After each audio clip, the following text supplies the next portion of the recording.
Hey guys, Twiglets2 here. In this video we'll start with a 30-second overview of Dune's Spice Wars to help you decide whether the game tickles your fancy. If you're still curious after that, we'll delve into more detail of the basic mechanics, followed by a sped up match with commentary so you can see what it's actually like to play the game. We'll finish up the video on things like the price, what you can expect in the future from this early access game, and a comparison with various other games to help you decide if Dune Spice Wars is right for you. Timestamps are in the description to help you navigate to the bits you actually give a shit about, so let's waste no more time and help you figure out if this game is worth it for you today. Dune Spice Wars is a 4x real-time strategy game where your main focus is on gathering and balancing resources, with military, research, espionage and political elements playing a supporting role. You control one of 4 factions that, although similar at their core, have key differences that steer you towards various methods to dominate the game. That is, if you can survive the skyscraper-sized sandworms. Although the game is brimming with interconnected systems and various routes to victory, this is at odds with the fact that there is only one map to play on. If that summary hasn't put you off so far, let's delve into the mechanics of the game to show you broadly how they work and interlink before analysing a full Atreides playthrough, so you can see how it all comes together in a match. To win the game, you can either exterminate all other players by taking out their main base in old-school RTS fashion. You can assassinate your opponents, for all you Crusader Kings fans out there, and yes, it's bloody brilliant. You can go down the political route and get yourself elected as the governor of Arrakis by controlling a large portion of the map, amongst other things. Hold this title for 60 days and you win the game. Then finally we have hegemony, or hegemony, depending on which part of the world you're from. I'll stick with the Queen's English. You gain this by basically doing things in the game, controlling regions, paying the spice tax, killing things. It all boosts your hegemony, plus each faction has one additional way that's unique to them to encourage a certain play style. And once you get enough of it, you win the game. So whether you like to fight, boom your economy, or be a sneaky bugger, there's a path to victory for you. As this is a 4x game, let's examine how well it does those 4x's, starting with exploit. The economic gameplay is the main feature of the game and is similar to that of Stellaris. A diet Stellaris perhaps, with a ton of interconnected resources to juggle as you try to expand your borders without upsetting the balance and slipping into a negative spiral. There are so many resources in this game, which can be a little overwhelming at first, but fortunately it's mostly a case of build the correct building to make more of that resource. The expansion side of the game is more akin to Humankind, as you beat up some locals and pay a fee to take over a village, and therefore that area of the map. Rinse, repeat. You can also pillage a village, if you're that way inclined. When it comes to exploring, traversing the map itself is a highly dangerous endeavour. Your troops have limited supply, with a brutal attrition mechanic for all you Rise of Nations fanatics. That means you can only realistically concentrate on the territory directly adjacent to your borders, unless you're the Fremen, but more on that later.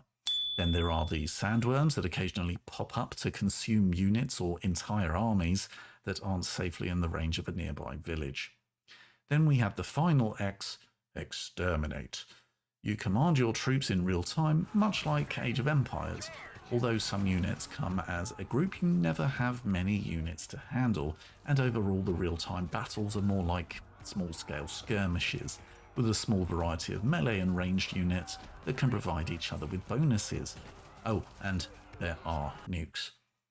Overall, the military aspects of the game need to be expanded, which the developer has announced it will do in the near future, and may already have done by the time you watch this video. Before moving on to our Atreides example, a few final mechanics to help you follow along. Expanding too quickly can be detrimental to your economy due to the upkeep costs of units and buildings, so there is some scope for playing tall and investing in a smaller number of regions you already own, particularly for the Harkonnens. Each village has a number of building slots that you need to pay to unlock, and generally speaking each building produces a certain resource, but only one of that type can be built on each settlement. Expansion isn't just limited by resources, though. The harsh attrition mechanic and threat of being eaten by sandworms means that after an initial land grab, expansion is relatively slow. You may still be taking over neutral settlements in the late game and may find yourself safe from attack until well into the mid-game, but it all depends on the map size and number of players. The tech tree is small when compared to, well, anything really. There are some interesting decisions to be made. Do you go hard on espionage or go for a more economic or military approach? Each faction has some bespoke text to research, but the tree is mostly identical for each faction. Overall, research could do with some fleshing out in future updates. Politics has a particularly interesting system. As you progress through the game, you're presented with resolutions that can be voted on, 3 at a time. Some are good, some are bad. Some focus on just one faction, some on everyone, and once enacted, they last until the next vote, which is never far away, making the pain or bonuses only temporary. You can completely ignore this system and still go on to win the game, but some of these resolutions are brutal. There's a window within which you can decide how much political oomph to put behind each of the 3 resolutions. The smugglers can even offer money to bribe other players into voting a certain way, and you can keep changing your mind until that voting window closes. Each faction has a set number of votes ranging from loads to none that you can use each time, but on top of that you can add a resource called influence, giving you a reason to focus on influence producing buildings, technologies, and espionage. The resolutions are often economic, but there are plenty of others, such as disabling an opponent's defences or increasing research speeds for espionage developments. This variety enables politics to interact with every other aspect of the game in a meaningful way. Then last but not least, we have espionage. Over time, you recruit more and more agents who can be allocated to a variety of tasks.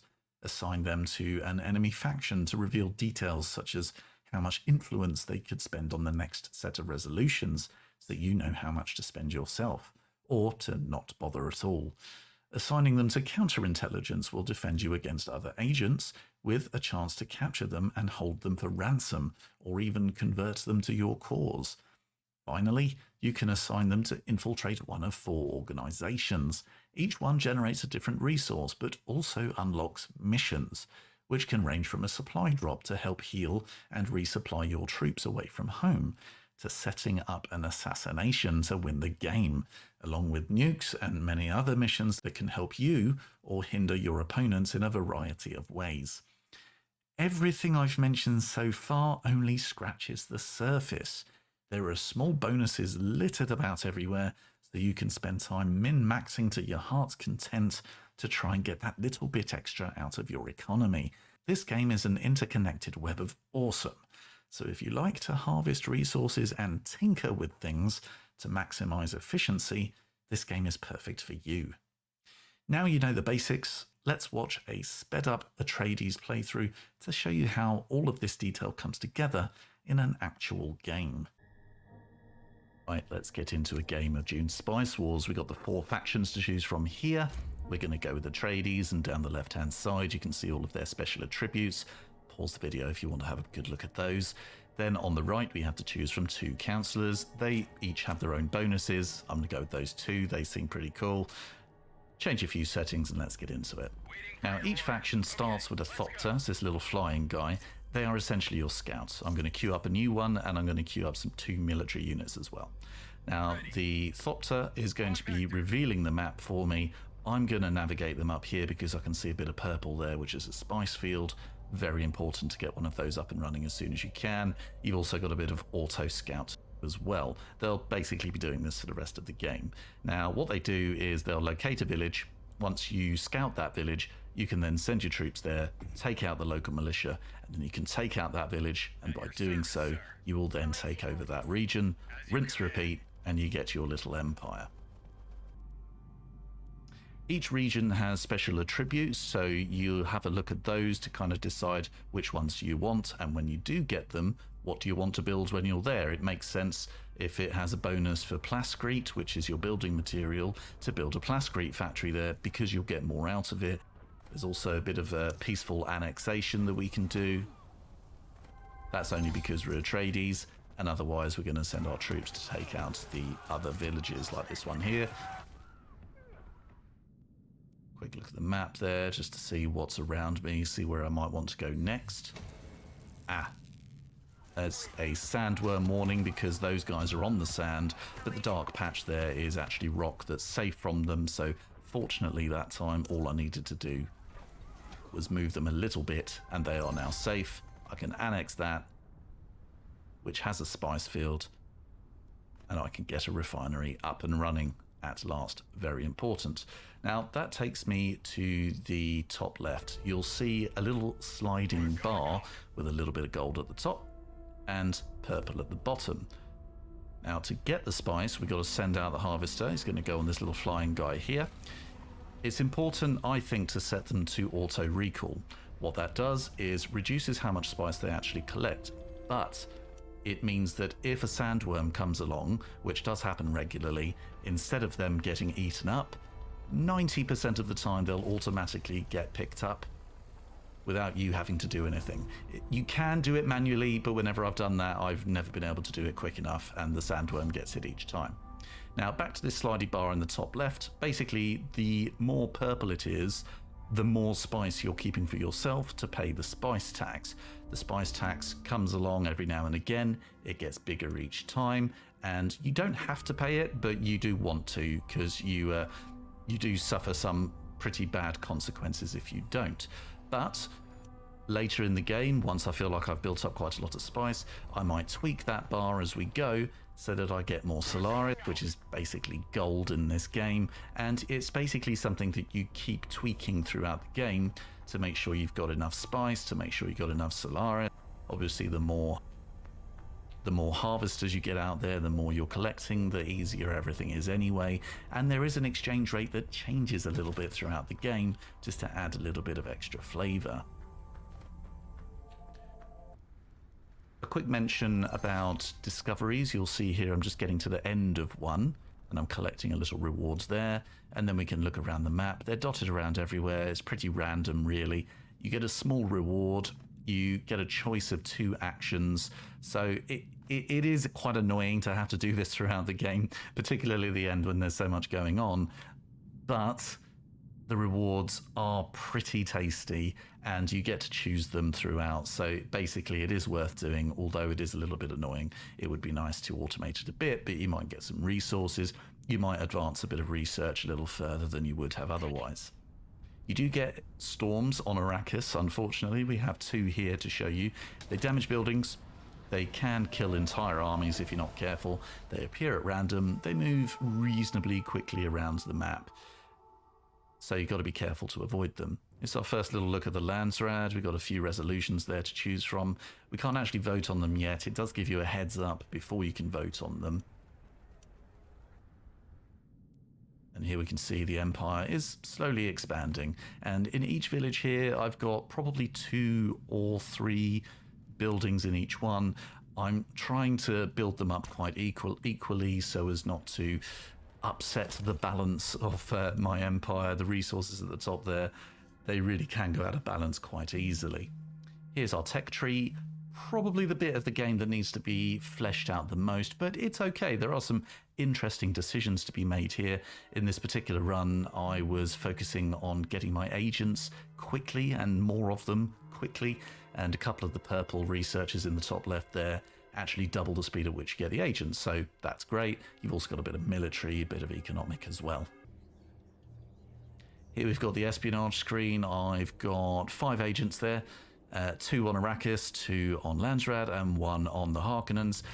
These do a variety of things. They create some resources, but a lot of what they do is they unlock these missions on the right. Now, you need intel, you need Solaris sometimes, and influence, and you need to have unlocked the correct combination of infiltration within the various places there.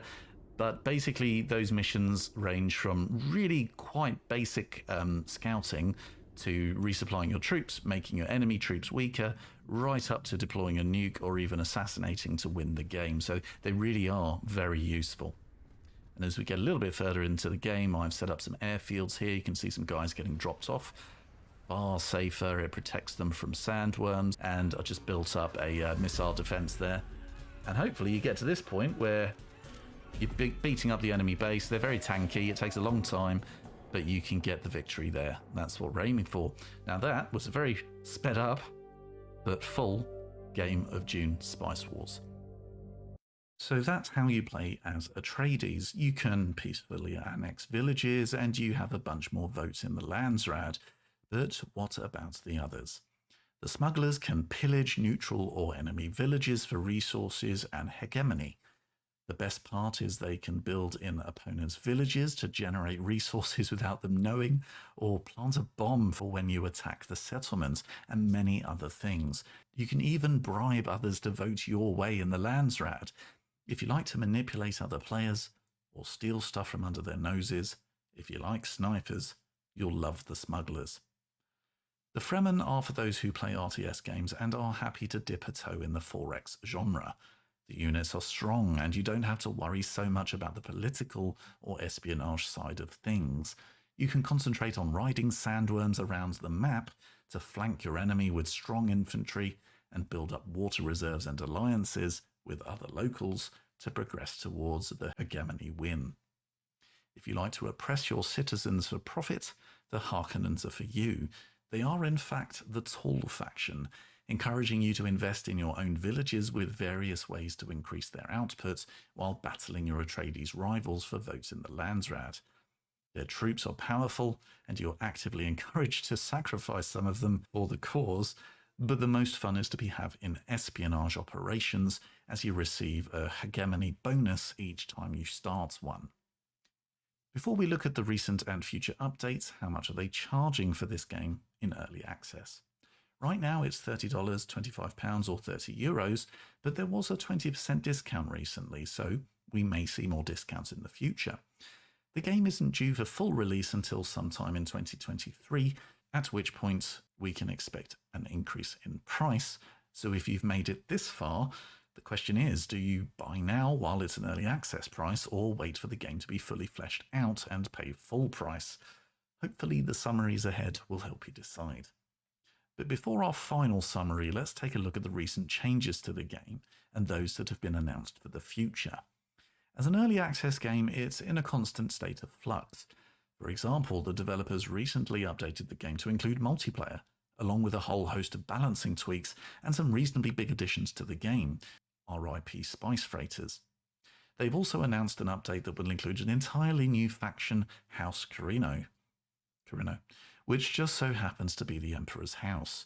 Considering how different the current 4 factions are, this is a big deal, and it will be interesting to see how the boss coming to Arrakis mixes up the gameplay for all of the factions as a whole. So let's answer the question, is Dune Spice Wars worth it for you today? If you love your complex 4X games, you may find the mechanics a bit shallow as it stands, but if your preferences lean towards the economic side of 4X games, there's a lot for you to like here. If you prefer a more traditional turn-based 4X game such as Humankind, and you're concerned about the real-time strategy elements, don't be. The RTS element is nowhere near as complex or stressful as Company of Heroes or Age of Empires. Speaking of which, if you're more of an RTS player looking to dip a toe in a 4X game for the first time, I'd recommend Dune Spice Wars, as some parts will feel familiar to you, and you won't feel utterly lost as you would in other 4X titles such as Crusader Kings or Stellaris. Finally, if you're a fan of the Dune IP, it feels like a missed opportunity that they didn't draw upon the visuals, score and sound effects from the 2021 movie, considering it won Oscars in those areas. Much like the Battle for Middle-earth drawing upon Peter Jackson's films, we could have had a visual and audio spectacle in Dune Spice Wars, but instead they went for a Sea of Thieves cartoon styling. Some elements of the game simply don't fit with the Dune universe, which are clearly a compromise in favour of the game's mechanics. However, on the whole, a lot of the game does make sense from a Dune perspective. if that's what you're looking for. But as I said, missed opportunity. Ultimately, we can compare this game to other 4X titles out there, and it will come up short. But we must remember this is an early access title, so of course it will have less content and be less refined than other 4X competitors that have been out for years with several DLC expansions. If I had to sum it up in a sentence, I'd say that before the recent update, the price tag was too much. But since the recent update has fleshed out several aspects of the game and included multiplayer, it's now priced about right. And with a new faction and other changes on the way, that value is only going to get better. That is, until they increase the price. So you may want to get in there now. If you found this summary useful, feel free to like and subscribe for more strategy content, news, and reviews. And I'll see you in the next one.